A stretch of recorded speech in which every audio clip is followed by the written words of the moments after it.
Hey everyone, today I'm going to show you how to juggle rings. Before learning how to juggle rings, make sure that you can already juggle 3 balls. If you don't have juggling rings already, you can check out this link. The process for learning how to juggle rings is pretty much the same as learning how to juggle 3 balls. In this video, I'm going to go over the general learning process like I did before, but I'm going to focus on the key differences between juggling rings and juggling balls. Like normal, you're just going to start off practicing with 1 ring. When you're doing regular juggling, you want to keep your hands down here around your waist. When you do ring juggling, you catch the rings right around here. To hold a juggling ring, you're going to put your fingers on top like this and then wrap your thumb around. And then the ring goes into the center of the palm of your hand. When you catch a ring, make sure that you catch it in the same position. You don't want to just catch it between your thumb and your finger because it's going to hurt. It doesn't hurt that much when I juggle rings because I have this hollow ring.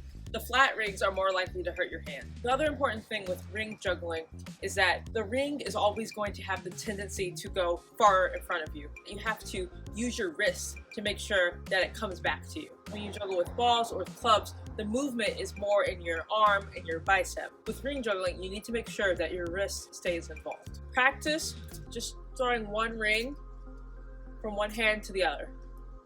Next, you're going to work on the 2 ring exchange. Practice with your dominant hand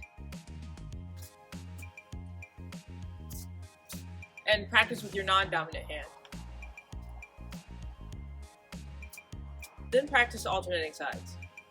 Dominant, non-dominant, dominant, non-dominant. Then you're ready to juggle 3 rings. To start with 2 rings in one hand, I hold 1 ring with my index and my middle finger, and then the other ring with my ring finger and my pinky finger. Just do whatever feels most comfortable. The other thing with rings is that you need to be really deliberate at the end when you're catching 2 rings in one hand. Imagine that this is the last toss with the pink ring. I'm going to just drop the ring so it falls onto my wrist. Drop. When you actually do it in the pattern, it'll feel pretty quick, so you want to get used to it just with 1 ring. Let's put it all together.